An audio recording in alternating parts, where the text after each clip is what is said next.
আন্ধ্রে ধেয়ে আসছে মান্থা, সতর্ক বাংলা। বঙ্গোপসাগরে নিম্নচাপ ঘূর্ণিঝড়ে পরিণত, ল্যান্ডফল হবে অন্ধ্রপ্রদেশের কাকিনাড়ায়। কথা বলবো আমাদের প্রতিনিধি বিশ্বজিৎ রয়েছে সঙ্গে।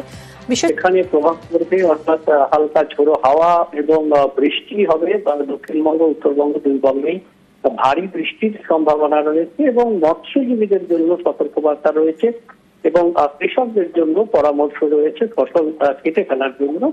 যে ফসলগুলো এই মুহূর্তে জমিতে পরিপক্ক হয়ে রয়েছে সেই ফসলগুলো কেটে ফেলার পরামর্শ। অর্থাৎ মৎস্যজীবীদের জন্য সতর্কবার্তা রয়েছে। মৎস্যজীবীদের সমুদ্রে যেতে নিষেধ করা হয়েছে 28 তারিখ থেকে। 28 তারিখ সকাল থেকে সমুদ্রে যেতে নিষেধ করা হয়েছে বাংলা উপকূলে এবং এই মুহূর্তে উত্তর পশ্চিম বঙ্গোপসাগর, দক্ষিণ বঙ্গোপসাগর, মধ্য বঙ্গোপসাগরে এবং মৎস্যজীবীদের গভীর সমুদ্রে যেতে নিষেধ করা হয়েছে এবং 27 তারিখ অর্থাৎ আজ সন্ধ্যের মধ্যে উপকূলে ফিরে আসতে নির্দেশ দেওয়া হয়েছে। আগামীকাল সকাল থেকে 30 তারিখ পর্যন্ত এই নিষেধাজ্ঞা বলবৎ থাকবে মৎস্যজীবীদের জন্য।